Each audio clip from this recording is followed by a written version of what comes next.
اور کہنے لگی کہ یہ آپ کی وہی ٹوپی ہے جو آپ نے کل پہن رکھی تھی۔ وہ لڑکا کہنے لگا کہ ہاں یہ وہی ٹوپی ہے، لیکن میں کہنے لگی کہ کل تو اس پر موتی اور ستارے لگے تھے اور چمک رہے تھے، لیکن آج تو اس پر کچھ بھی نہیں ہے۔ جبکہ وہ لڑکا میری بات سن کر ہنسنے لگا اور کہا نہیں ایسی تو کوئی بات نہیں، میری یہی ٹوپی تھی جو اس رات میں نے پہن رکھی تھی اور آج بھی یہی پہنے ہوئی ہے۔ کافی بحث و مباحثے کے بعد میں خاموش ہو گئی اور مجھے لگنے لگا کہ واقعی میں وہ سارے کا سارا میرا وہم تھا۔ خیر میں خاموشی سے یہاں کچھ دن گزارنے پر پابند تھی، لیکن جب تیسرے روز میں اٹھی تو میں نے دیکھا کہ ایک بار پھر سے میں ایک گھر میں ایک جنگل میں قید ہوں۔ میں نے پھر اس بوڑھی عورت سے پوچھنا چاہا۔ جو ہی میں اس بوڑھی عورت کو ڈھونڈنے کے لیے باہر نکلی، میرے کانوں میں کوئی آواز پڑی۔ یہ آواز بالکل انجان تھی، میں بالکل اس آواز کو نہیں پہچانتی تھی۔ میں نے خیر یہ آواز سننے میں اپنا کافی وقت لگایا تھا اور کچھ وقت بعد مجھے سمجھ آنے لگی کہ آخر کیا بات ہو رہی ہے۔ وہ ایک عورت کی آواز تھی اور ایک مرد کی آواز تھی، لیکن ان آوازوں میں زمین آسمان کا فرق تھا، اور جب مرد بولتا تو یوں لگتا کہ جیسے ساری زمین ہل رہی ہو، جیسے لرزہ طاری ہو رہا ہو۔ خیر میں نے آگے ہو کر دیکھا تو سامنے دو لمبے تڑنگے انسان کھڑے تھے، لیکن ان کے چہرے انسانوں سے الگ تھے، ان کی جسامت بالکل انسانوں جیسی تھی۔ میں یہ دیکھ کر بہت دہل گئی، مجھے بہت ڈر لگنے لگا تھا۔ میں ان کی باتوں سے یہ جان گئی تھی کہ وہ انسان نہیں بلکہ جنات ہیں، اور اس بات کا پتہ چلنا تھا کہ مجھے اپنا دل دھڑکتا محسوس ہوا۔ مجھے لگا کہ جیسے میرا دل اچھل کر حلق میں آ گیا ہو۔ میں آنکھوں میں آنسو لیے پیچھے کی طرف ہوئی، مجھے بہت ڈر لگ رہا تھا۔ بچپن سے میں نے سن رکھا تھا کہ جنات انسانوں کو بہت تکلیف پہنچاتے ہیں، لیکن میری ماں کی یہ بات مجھے یاد آئی تھی کہ وہ بہت رحم دل بھی ہوتے ہیں۔ مجھے لگنے لگا کہ شاید یہ رحم دل ہوں اور مجھے کچھ بھی نہ کہیں۔ تبھی میرے کانوں میں اس لڑکے کی آواز آئی۔ وہ کہہ رہا تھا کہ دیکھنا میں اس سے شادی کروں گا اور میں اسے اپنے جیسے بچے بھی پیدا کروں گا، وہ آدھے انسان اور آدھے جن ہوں گے، پھر دیکھنا میں اس پوری دنیا پر راج کروں گا۔ میرا برسوں کا ایک ہی سپنا تھا کہ میں ایک انسانی عورت سے شادی کروں گا اور پھر اس میں آدھے جنات اور آدھے انسانوں کو پیدا کروں گا، پھر ہم اس دنیا پر راج کریں گے، راج۔ اور دیکھنا ہماری وہ کامیابی بہت جلد آنے والی ہے۔ یہ اس مہینے کی 15 تاریخ کو جب میں دیکھوں گا کہ چاند گرہن لگ رہا ہے، میں تبھی اس سے شادی کر لوں گا، اور پھر دیکھنا مجھے اس دنیا پر راج کرنے سے کوئی نہیں روک سکتا۔ یہ کہتے ہوئے اس نے ایک جاندار قہقہ لگایا، جبکہ مجھے اپنی سانس مزید بے ترتیب ہوتے دکھائی دی۔ میرا دل اچھل کر میرے حلق میں آ گیا اور میری آنکھوں سے آنسو بہنے لگے۔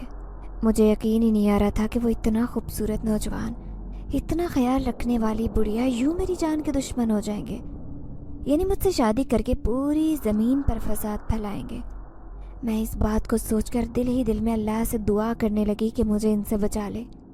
نہ جانے ایسی کون سی غلطی ہو گئی ہے جس کی مجھے سزا مل رہی ہے۔ مجھے پہلے اپنے گھر سے بے گھر کیا گیا اور اب مجھے ان جنات کے حوالے کر دیا گیا ہے۔ میں نے تو جنات کے بارے میں صرف سنا تھا اور اب میں نے دیکھ بھی لیا۔ نہ جانے اب میں کیا کروں گی، میں یہ سوچتے ہوئے رونے لگی۔ تبھی میرے دماغ نے فوراً چلنا شروع کر دیا۔ میں نے سوچا کہ جب رات کو وہ سب سو جائیں گے تو میں آہستگی سے جھونپڑی سے نکلوں گی اور پھر جہاں اللہ تعالیٰ مجھے لے جائے گا وہیں تک چلی جاؤں گی۔ مجھے یہ یقین تھا کہ اللہ کی زمین بہت بڑی ہے اور میں ضرور کہیں نہ کہیں کوئی ٹھکانہ ڈھونڈنے میں کامیاب ہو جاؤں گی۔ میں نے رات کو باہر نکلنے کا تہیہ کر لیا اور جب رات ہوئی تو میں ان کے سونے کا انتظار کر رہی تھی۔ مجھے ان دونوں سے ڈر لگ رہا تھا۔ ان کی تمام اچھی شکلوں کے بارے میں جان چکی تھی کہ صرف اور صرف ایک بہروپیے ہیں اور میں ان میں سے کسی کے جھانسے میں بالکل نہیں آؤں گی۔ میں نے سوچ رکھا تھا، لیکن میں نے اپنے چہرے سے اس بات کو ظاہر نہیں ہونے دیا۔ میرا دل ابھی بھی دھڑک رہا تھا، مجھے ان سے بہت خوف محسوس ہو رہا تھا۔ میرا بس نہیں چل رہا تھا کہ میں ابھی اڑوں اور کسی محفوظ مقام پر پہنچ جاؤں۔ جب مجھے مکمل طور پر یقین ہو گیا کہ اب دونوں سو چکے ہیں، میں نے آہستگی سے جھونپڑی کا دروازہ کھولا اور باہر نکل آئی۔ لیکن جیسے ہی میں باہر نکلی میرے پیروں تلے سے زمین نکل گئی۔ یہ جھونپڑی ایک ہوا میں معلق تھی، یوں لگ رہا تھا جیسے وہ ہوا میں اڑ رہی ہو۔ میں نے خوف کھاتی نظروں سے ادھر ادھر دیکھا، وہ واقعی میں آسمانوں میں اڑ رہی تھی اور میرے دل کی دھڑکن مزید تیز ہو گئی۔ اتنے میں مجھے اپنے پیچھے سے اس جن لڑکے کی آواز سنائی دی۔ میں نے دھڑکتے دل کے ساتھ اس کی طرف دیکھا۔ اب وہ آہستہ آہستہ اپنی اصل شکل میں آ رہا تھا اور میں تھر تھر کانپنے لگی اور اس کی طرف دیکھنے لگی۔ وہ کہنے لگا کہ تمہیں ہماری حقیقت کے بارے میں پتہ چل گیا ہے، اب تو میں تمہیں کہیں بھی نہیں جانے دوں گا، واپس آ جاؤ ورنہ ماری جاؤ گی، اگر یہاں سے چھلانگ لگاؤ گی بھی تو نیچے گر جاؤ گی، ماری جاؤ گی، واپس آ جاؤ تو تمہارے لیے بہتر ہے، اس نے کڑکدار آواز میں کہا تھا۔ ایک بار پھر سے میرے دل کی زمین لرزنے لگی۔ مجھے اپنی ماں کی یاد آئی، وہ جو اپنی بیٹیوں کو بولتی تھی اور میں خاموشی سے اس بات کو اپنے پلو سے باندھ لیتی تھی۔ وہ بات یہ تھی کہ جب بھی کوئی مشکل پڑے تم اپنی زبان پر کلمہ طیبہ اور آیت الکرسی کا ورد جاری رکھنا اور ہر مشکل سے ٹکرا جانا، تم دیکھنا اللہ تعالیٰ تمہارے ساتھ ہوں گے۔ اور پھر میں نے اللہ کا نام لیا اور آیت الکرسی پڑھنے لگی۔ مجھے معلوم تھا کہ وہ ایک جن ہے اور اس نے جادو کے ذریعے اپنی جھونپڑی کو ہوا میں معلق کر رکھا ہے، اور مجھے یہ بھی یقین تھا کہ اللہ تعالیٰ اپنے بندوں کو کبھی بھی رسوا نہیں کرتا۔ میں نے آیت الکرسی پڑھتے ہوئے نیچے چھلانگ لگا دی۔ مجھے اپنے پیچھے ابھی بھی اس جن کی آوازیں سنائی دے رہی تھی۔ میرا دل ابھی بھی پھڑک رہا تھا۔ میں نے اپنی آنکھیں زور سے بند کر لی، لیکن میں ہوش میں تب آئی جب میں نے دیکھا کہ میں ایک زمین پر پڑی تھی، لیکن یہ زمین بہت نرم تھی۔ میں نے دیکھا تو یہ کوئی زمین نہیں تھی بلکہ زمین پر پھیلا ہوا ایک میٹرس تھا، اور یہ بہت بڑا گھر تھا۔ میٹرس پر گرنے کی وجہ سے مجھے کوئی چوٹ نہیں لگی تھی۔ میں نے اپنے ارد گرد دیکھا، اب وہ جن مجھے کہیں بھی دکھائی نہیں دے رہا تھا۔ شاید وہ کہیں دور رہ گیا تھا، یا شاید اسے پتہ نہیں تھا کہ میں کہاں چلی گئی ہوں، یا شاید جو درود شریف اور آیت الکرسی میں نے پڑھی تھی اس کے سامنے اس کی طاقتیں ختم ہو گئی تھی اور اب وہ میرے پیچھے نہیں آ سکتا تھا۔ خیر، میں نے خدا کا نام لیا اور آگے کی طرف بڑھنے لگی۔ میں نے دیکھا کہ ایک کمرے کی کھڑکی کے پاس کچھ سایہ سا نمودار ہوا۔ مجھے ایک بار پھر سے ڈر لگنے لگا۔ مجھے لگا کہ شاید میں ایک بار پھر سے اسی جن کی طرف آ گئی ہوں، لیکن جب میں آگے بڑھی تو مجھے محسوس ہوا کہ یہ کسی انسان کا گھر ہے اور اس میں کوئی انسان بیٹھا ہے۔ اس کے کمرے کی لائٹ جل رہی تھی اور وہ انسان سامنے بیٹھا میز کے اوپر کچھ لکھ رہا تھا، یعنی وہ کچھ اپنے آفس میں کام کر رہا ہوگا۔ میں نے جب تسلی کر لی کہ یہ کسی انسان کا گھر ہے تو میں نے اس کھڑکی پر دستک دینا شروع کر دی۔ اس آدمی نے حیرت سے اس طرف دیکھا۔ میں اندھیرے میں اسے دکھائی نہیں دے رہی تھی۔ وہ بھاگ کر اپنے کمرے سے نکل گیا۔ کچھ دیر بعد اس نے آ کر باہر کے صحن کا بلب جلایا۔ یہ واقعی کوئی انسان تھا۔ جیسے ہی مجھے اللہ کی یاد آئی اور میں نے خدا کا شکر ادا کیا، میری آنکھیں ابھی بھی آنسوں سے بھری ہوئی تھی۔ وہ آدمی مجھے حیرت سے دیکھ رہا تھا اور مجھ سے پوچھنے لگا، تم کون ہو اور کہاں سے آئی ہو؟ یا گیٹ کھلا ہوا تھا؟ میں نے تو خود اپنے ہاتھوں سے بند کیا تھا۔ یہ کہتے ہوئے وہ گیٹ کی جانب بڑھا، لیکن میں نے اسے روک لیا اور اسے کہا کہ خدا کے لیے میری مدد کریں، خدا کے لیے میری مدد کریں، وہ میرے پیچھے پڑا ہوا ہے، وہ مجھے نہیں چھوڑے گا۔ یہ کہتے ہوئے میں پھر سے رونے لگ گئی تھی۔ وہ آدمی ایک بار پھر سے پیچھے ہوا اور مجھ سے پوچھنے لگا کہ آخر کیا ہوا ہے؟ مجھے بتاؤ، کون ہو، کہاں سے آئی ہو؟ میں اس کی بات سنتے ہوئے اسے کہنے لگی اور اسے آہستہ آہستہ ساری بات بتا دی جو میرے بچپن سے لے کر اب تک ہوئی تھی۔ اس سے پہلی بات پر تو کافی یقین آ گیا تھا، لیکن جن والی بات پر مسکرانے لگا اور مجھے کہنے لگا کہ تم دماغ سے پاگل ہو اور تمہیں بالکل نہیں پتا کہ تم کیا بک رہی ہو۔ کون ہو؟ میرے گھر سے نکل جاؤ۔ تبھی میں رو کر اس کے پیر پڑنے لگی۔ میں نے کہا کہ خدا کے لیے مجھے سمجھنے کی کوشش کرو، میرے ساتھ یہی ہو چکا ہے، ورنہ آپ دیکھ لیں، آپ یہ دروازے کی کنڈی کھلی ہے یا بند ہے، اور میں تو وہیں جھونپڑی سے نیچے گری ہوں۔ میں جانتی ہوں کہ مجھے میرے اللہ نے وہاں سے بچا لیا ہے۔ خدا کے لیے میری مدد کرے، ورنہ پتہ نہیں میں کہاں جاؤں گی، میرا کوئی ٹھکانہ نہیں ہے۔ میں رو کر التجائیں کر رہی تھی۔ میری بات پر اسے خاصا شبہ تھا۔ تبھی اس نے جب بڑھ کر دیکھا تو اس کے گھر کی کنڈی ویسی کی ویسی لگی ہوئی تھی جیسی وہ لگا کر گیا تھا۔ کنڈی نہیں بلکہ تالا بھی لگا کھڑا تھا جیسے کہ وہ لگا کر گیا تھا۔ اس نے حیرت سے میری جانب دیکھا اور اب آہستہ آہستہ اسے میری باتوں پر یقین آ رہا تھا، لیکن مکمل طور پر اب بھی وہ یقین نہیں کر رہا تھا۔ اس کے مطابق دنیا میں جنات نام کی کوئی چیز نہیں ہوتی۔ خیر، اس رات تو اس نے جیسے تیسے کر کے مجھے اپنے گھر میں جگہ دے دی تھی، لیکن پھر صبح ہوتے ہی مجھ سے کہنے لگا کہ اگر تمہارا کوئی ٹھکانہ ہے تو تم جا سکتی ہو۔ لیکن میں رونے لگی اور کہنے لگی کہ خدا کے لیے مجھے یوں اکیلا مت چھوڑو، میں پہلے ہی پریشانیوں سے گزر چکی ہوں، مزید پریشانیاں نہیں جھیل سکتی، خدا کے لیے میری مدد کریں، مجھے یہیں پر رہنے کی اجازت دے دیں۔